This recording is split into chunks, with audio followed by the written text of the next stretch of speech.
We're the Institute of Imagination. We've been using our imaginations and thinking, how can we get the children of Newham using their imagination and doing something really fun together? It's our first trip out since before COVID. There we go.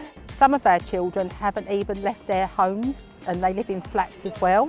So to be out today, all together, as a team, as a unit, I think has been amazing, has really done them well for their mental health. It's been really good.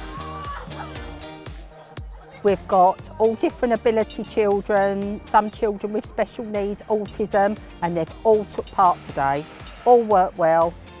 You could see the smiles on their faces, organising so they could build the biggest tower or big constructions. What are we doing now, girls? We are kind of like making a window.